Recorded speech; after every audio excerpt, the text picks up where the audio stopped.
ओम शांति। आज की तारीख है 25 नवंबर 2021। प्रातः मुरली बाप दादा मधुबन से बोले। मीठे बच्चे, अपनी तकदीर ऊंच बनानी है तो रूहानी सेवा का शौक रखो। सबको ज्ञान धन का दान करते रहो। प्रश्न है, रूहानी बाप ऐसी कौन सी श्रीमत देते हैं जो आज तक किसी मनुष्य ने नहीं दी है? उत्तर है, हे रूहानी बच्चे, तुम रूहानी सेवा में ददीची ऋषि की तरह हड्डियां दो। बाप से जो अविनाशी ज्ञान रत्न मिले हैं उनका दान करो। यही है सच्ची सेवा। ऐसी सेवा करने की मत कोई भी मनुष्य दे नहीं सकता। रूहानी सेवा करने वाले खुशी में नाचते रहेंगे। तकदीर ऊंच बनती जाएगी। गीत है, बदल जाए दुनिया न बदलेंगे हम, तुम्हारी कसम। बदल जाए दुनिया न बदलेंगे हम, जब तक है दम में दम, तुम्हारी कसम। ओम शांति। बच्चों ने गीत की 2 लाइन सुनी, उन्होंने तो गीत बना दिया है। जैसे कोई की सगाई होती है तो यह पक्का ही है कि स्त्री पुरुष कभी एक दो को छोड़ेंगे नहीं। कोई बिरला ऐसे होता है जो आपस में नहीं बनती है तो छोड़ देते हैं। यहां तुम बच्चे किसके साथ प्रतिज्ञा करते हो? ईश्वर के साथ। जिसके साथ तुम बच्चों की व सजनियों की सगाई हुई है।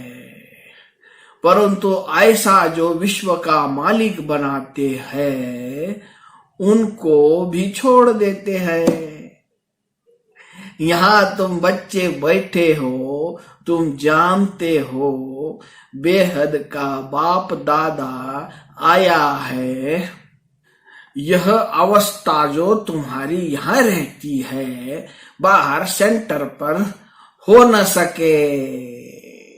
यहां तुम समझेंगे बाप दादा आया कि आया। बाहर सेंटर पर समझेंगे बाबा की बजाई हुई मुरली आई कि आई। यहाँ और वहां में बहुत फर्क रहता है, क्योंकि यहाँ बेहद का बाप दादा के सन्मुख तुम बैठे हो, वहां तुम सम्मुख नहीं हो। चाहते हो सन्मुख जाकर मुरली सुने। यहाँ बच्चों की बुद्धि में आया कि बाबा आया कि आया। जैसे और सत्संग होते हैं वहां समझेंगे फलाना स्वामी आएगा। परंतु यहाँ ख्यालात भी सबकी एक रस नहीं रहती है। कोई को संबंधी याद आएगा। बुद्धि एक गुरु के साथ भी ठहरती नहीं है। कोई बिरला ही होगा जो स्वामी की याद में बैठा होगा। यहाँ भी ऐसे है। ऐसे नहीं कि सब शिव बाबा की याद में रहते हैं। बुद्धि दौड़ती रहती है। मित्र संबंधी याद आएंगे। सारा समय एक ही शिव बाबा के सम्मुख रहने में तो आहो सौभाग्य। स्थायी याद में कोई विरला ही रहते हैं। यहाँ शिव बाबा के सन्मुख रहने में तो बहुत खुशी रहनी चाहिए। अतीन्द्रिय सुख गोपी वल्लभ के गोप गोपियों से पूछो। यहाँ यह गाया हुआ है।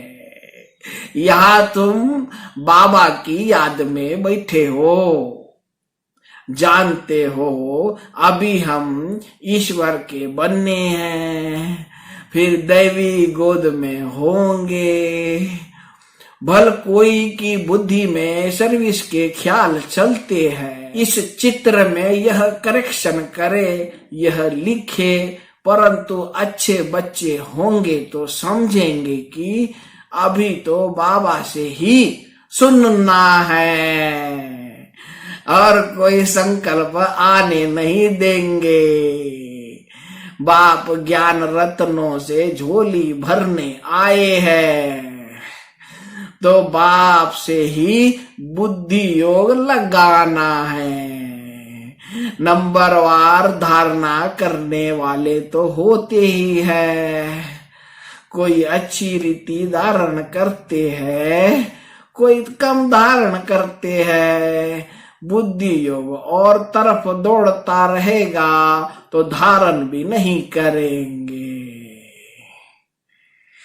कच्चे हो जाएंगे। एक दो बार मुरली सुनी, धारण नहीं हुई तो आदत पक्की हो जाती है। फिर कितना भी सुनता रहेगा, धारणा होगी नहीं। किसको सुना नहीं सकेंगे।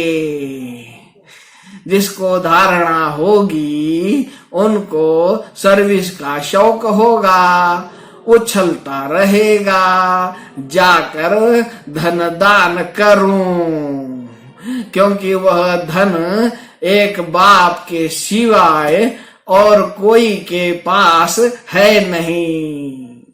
बाप यह भी जानते हैं सबको धारणा हो न सके, सब एक रस उच्च पद पा नहीं सकते, इसीलिए बुद्धि और तरफ भटकती रहती है।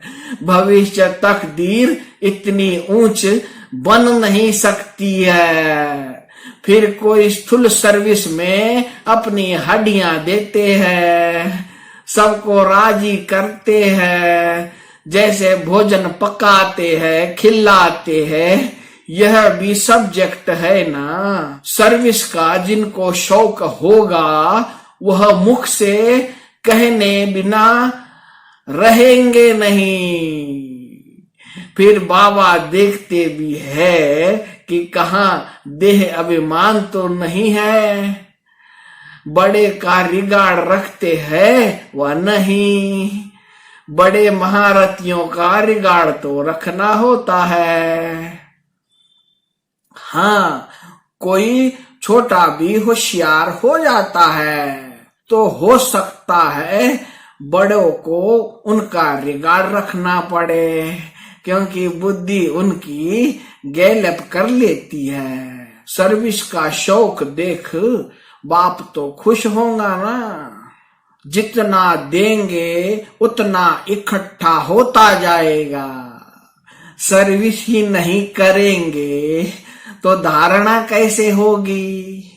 सर्विस में बुद्धि चलनी चाहिए।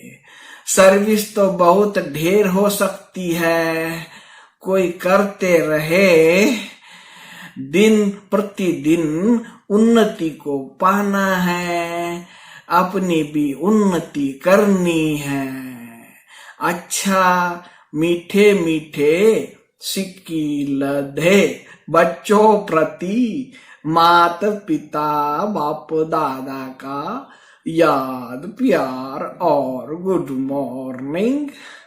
रूहानी बाप की रूहानी बच्चों को नमस्ते। हम रूहानी बच्चों की रूहानी बाप दादा को याद प्यार, गुड मॉर्निंग और नमस्ते। धारणा के लिए मुख्य सार। पहली पॉइंट है, आपस में एक दो का रिगार्ड रखना है। सर्विस का बहुत बहुत शौक रखना है। ज्ञान रत्नों से अपनी झोली भरकर फिर उनका दान करना है। दूसरी पॉइंट है, एक बाप से ही सुनने का संकल्प रखना है। दूसरे ख्यालातों में बुद्धि को भटकाना नहीं है। वरदान है, ईश्वरीय अथॉरिटी द्वारा संकल्प व बुद्धि को ऑर्डर परमान चलाने वाले मास्टर सर्वशक्तिवान भव। जैसे स्थूल हाथ पांव को बिल्कुल सहज रीति से जहां चाहे वहां चलाते हो व कर्म में लगाते हो, वैसे संकल्प व बुद्धि को जहां लगाने चाहो वहां लगा सको। इसे ही कहते हैं ईश्वरीय अथॉरिटी। जैसे वाणी में आना सहज है, वैसे वाणी से परे जाना भी इतना ही सहज हो। इसी अभ्यास से साक्षात्कार मूर्त बनेंगे। तो अब इस अभ्यास को सहज और निरंतर बनाओ, तब कहेंगे मास्टर सर्वशक्तिवान। स्लोगन है, स्वस्थिति शक्तिशाली हो तो परिस्थिति उनके आगे कुछ भी नहीं है। अच्छा, सभी मीठे मीठे प्यारे प्यारे भाइयों तथा बहनों को प्यार भरा ओम शांति।